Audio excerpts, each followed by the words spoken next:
ચાલો આજે વાત કરીએ એક એવી સમસ્યાની જે ક્યારેક ને ક્યારેક બધાને નડે છે. ગાડી ચાલુ કરવા જાઓ અને ખબર પડે કે બેટરી તો ડેડ છે. આજે આપણે એ જ જોઈશું કે કેવી રીતે એકદમ સિમ્પલ જાળવણી કરીને આપણી બેટરીની લાઈફ વધારી શકાય છે. તો ચાલો શરૂ કરીએ. તો સવાલ એ છે કે આ જે બેટરી ડેડ થઈ જાય છે એનાથી બચવાનો સૌથી સહેલો રસ્તો છે કયો? કંઈક તો ઉપાય હશે ને? અને હા, ઉપાય છે, અને એ પણ આપણી વિચારણા કરતાં ઘણો સહેલો. અને જવાબ સાંભળીને નવાઈ લાગશે. કોઈ જાદુ નથી, બસ એક સિમ્પલ રૂટીન છે. એક નાનકડો સમયપત્રક ફોલો કરીને જ આપણે બેટરીને લાંબા સમય સુધી ચાલતી રાખી શકીએ છીએ અને અચાનક આવતી મુશ્કેલીઓથી બચી શકીએ છીએ. તો ચાલો શરૂઆત કરીએ સૌથી પહેલા અને સૌથી સહેલા કામથી. રોજેરોજ શું ચેક કરવાનું છે એ. આને તમે 60 સેકન્ડ સેફગાર્ડ પણ કહી શકો, કેમ કે આટલો ઓછો સમય પણ મોટો ફરક પાડી શકે છે. જુઓ, આ જે માહિતી છે ને એ કોઈ હવામાંથી નથી આવી. આ એના ઓફિશિયલ મેન્ટેનન્સ ચાર્ટમાંથી જ છે. અહીંયા તમે જોઈ શકો છો કે ડેલી એટલે કે રોજે રોજ શું કરવું એ સ્પષ્ટ લખેલું છે. તો રોજે રોજ શું કરવાનું? બસ બે જ વસ્તુ. પહેલું તો વોલ્ટેજ ચેક કરો. એ જોઈ લો કે બેટરીનો વોલ્ટેજ બરાબર છે કે નહીં. ઓછો લાગે તો ચાર્જ કરી લો. અને બીજું, એકદમ સિમ્પલ, બેટરી ઉપરથી સાફ છે કે નહીં એ જોઈ લો. એને હંમેશા સાફ અને સૂકી રાખવાની. બસ આટલો જ. સારું, રોજે રોજનું કામ તો પતી ગયું. હવે જોઈએ કે અઠવાડિયામાં એકવાર શું કરવાનું છે. આને કહી શકાય 2 મિનિટ ટ્યુનઅપ, જે મોટી સમસ્યાઓને આવતી અટકાવે છે. ફરીથી આપણે એ જ ચાર્ટ પર નજર કરીએ. અહીં જુઓ, વીકલી એટલે કે સાપ્તાહિક કામો માટે શું સૂચવ્યું છે એ આપણે જોઈ શકીએ છીએ. અઠવાડિયામાં ખાલી 2 વસ્તુઓ પર નજર નાખવાની છે. વેન્ટ પ્લગ બરાબર છે કે નહીં અને બધા કનેક્ટર્સ ફિટ છે કે નહીં.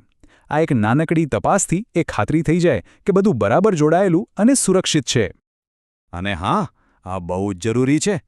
જો ચેક કરતા કોઈ પણ કનેક્ટર ઢીલું લાગે ને તો તરત જ એને ટાઈટ કરી દેવાનું. આમાં જરાય આળસ નહીં કરવાની, કારણ કે ઢીલા કનેક્શનથી જ મોટાભાગની સમસ્યાઓ શરૂ થાય છે. ચાલો, રોજનું અને અઠવાડિયાનું તો થઈ ગયું. હવે વાત કરીએ કે મહિને એકવાર શું ધ્યાન રાખવાનું છે. આ જરા બેટરીના અંદરના સ્વાસ્થ્યની વાત છે. અને ફરી એકવાર આપણે આપણા સોર્સ પર આવી જઈએ. અહીંયા મંથલી એટલે કે માસિક જાળવણી માટે જુઓ. ખાલી એક જ કામ આપ્યું છે, પણ એ બહુ જ ઇમ્પોર્ટન્ટ છે. તો દર મહિને શું કરવાનું? બેટરીની અંદર જે પાણી જેવું પ્રવાહી હોય છે ને, જેને ઇલેક્ટ્રોલાઇટ કહેવાય, એનું લેવલ ચેક કરવાનું. જો એ ઓછું લાગે તો બીજું કંઈ નહીં, ફક્ત અને ફક્ત ડિસ્ટિલ વોટર જ નાખવાનું છે. સાદું પાણી નહીં. આ ખાસ યાદ રાખજો. સારું, તો હવે આપણે આવી ગયા છીએ ગ્રેન્ડ ફિનાલે પર, એટલે કે વર્ષમાં એકવાર કરવાની સૌથી ડિટેલ્ડ તપાસ. આ ચેકઅપ એ સુનિશ્ચિત કરશે કે લાંબા ગાળે કોઈ મોટી સમસ્યા ન આવે. અને આ રહ્યું આપણા સમયપત્રકનું છેલ્લું સેક્શન.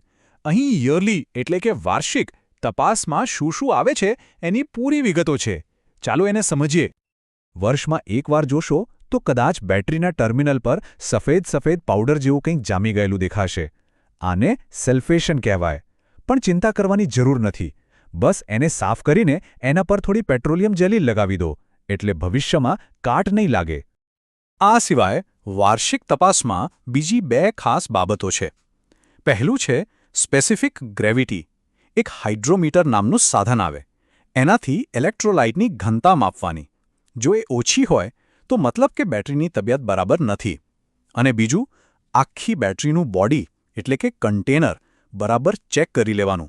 ક્યાંયથી લીક તો નથી થતું ને? આ સેફટી માટે બહુ જરૂરી છે. તો આ બધાનો સાર શું નીકળ્યો? એક બહુ સરસ વાત છે કે સમયસર કરેલી જાળવણી એ ભવિષ્યમાં આવનારી સૌથી મોંઘી સમસ્યાઓનો સૌથી સસ્તો અને સરળ ઇલાજ છે. આનાથી વધુ સાચું શું હોઈ શકે ખરું ને? તો છેલ્લે વિચારવા જેવો સવાલ એ છે કે શું પસંદ કરવું છે? મહિનામાં ખાલી થોડી મિનિટો કાઢીને બેટરીનું ધ્યાન રાખવું, કે પછી ક્યાંક વચગાળે અચાનક ગાડી બંધ પડી જાય અને કલાકો સુધી હેરાન થવું? નિર્ણય તમારો છે. પણ યાદ રાખજો, નાની નાની કાળજી મોટા ફેરફાર લાવી શકે છે.